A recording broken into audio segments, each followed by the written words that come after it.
Hi. Sorry, I'm back. Is that in your way? If I put this.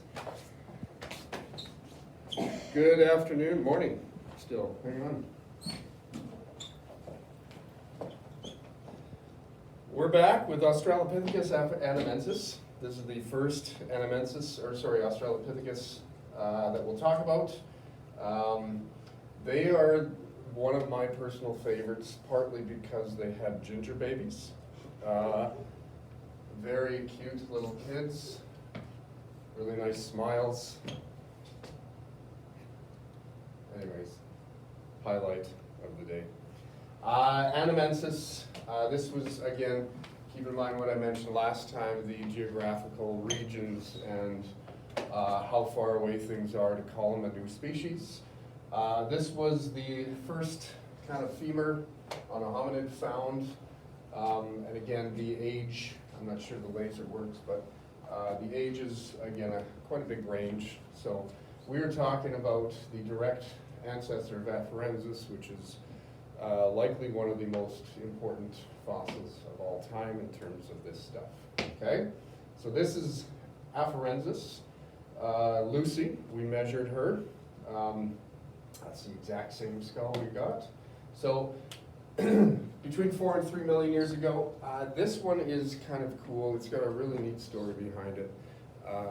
They found her in volcanic ash in Ethiopia, and it came with footprints. Okay, so still kind of apey, but everything about the fossil indicated that they were walking on 2 feet.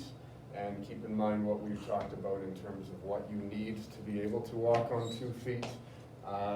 Lucy had it all. So I'd like you to kind of make that connection between Lucy and Australopithecus afarensis, as well as what we call the Laetoli footprints.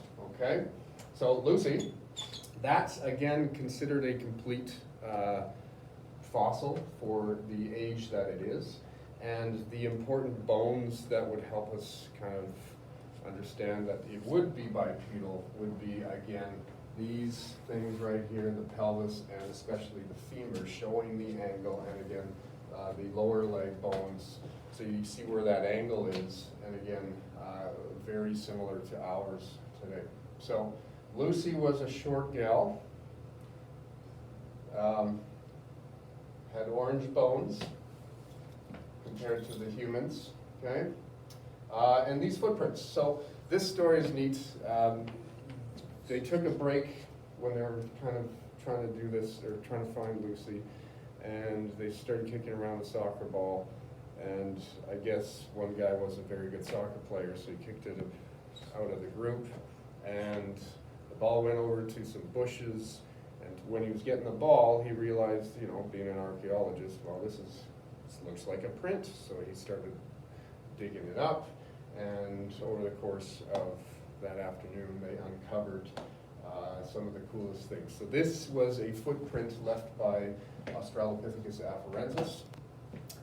It kind of looks like us if we were wearing socks or something, but keep in mind this is almost 3.5 million years old, and the similarities versus the difference between us if we were to step in sand or something like that. So what you see is that the toe is now not opposable anymore, is pointing straight ahead, and also what you don't see is the arch that we have in our feet. So keep in mind, when you are walking, your foot is like this, and every step you take, your foot kind of does a little diving board thing, and that allows us to be propelling in a straight direction rather than kind of more side to side. So this is a work in progress still, but they found more than one. They found a lot of tracks and other animals, and then a little Australopithecus kind of following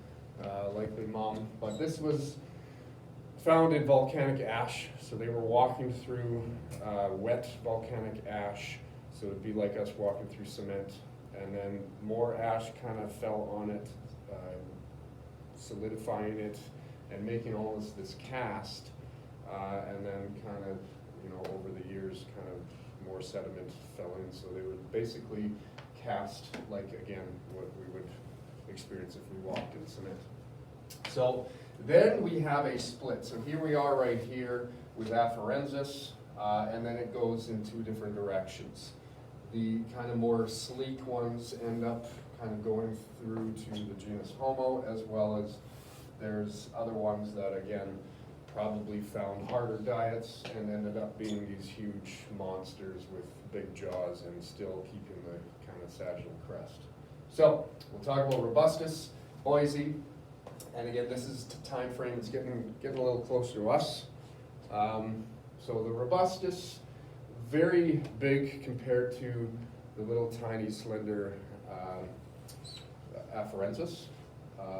Their teeth were much larger, their jaws were much larger, and that should be an indication of what they were eating. So the cranial capacity, CC's, still not very big. Keep in mind our cranial capacity is between 12 and 1500. Chimpanzees were around 350, right? So not a lot of remains with Robustus, okay? Likely looked like that, okay? When we get into, you good names for this guy? So if we look at Robustus versus Africanus, so this would be like Lucy, much slender and sleek, and this would be a Robustus type again. We keep the sagittal crest, got to have that anchor for these massive jaws, and specialized teeth with, when you've been chewing hard things your whole life, your teeth are going to show that, right? So that's kind of what happens with Boise. You have the thickest enamel basically ever. And again, microwear, which would indicate, again, something like diet and stuff like that. So massive sagittal crest and large jaws, as we, again, remember measuring this guy. Sexual dimorphism is the difference between males and females in your species. So this one was quite big compared to humans, where the average female and male are kind of sort of closer together, right? So they weren't just big skulled, they actually were quite big compared to the other species. This would be a human, that would be Boise. So we're getting up there in terms of size as well. See you again. Hey,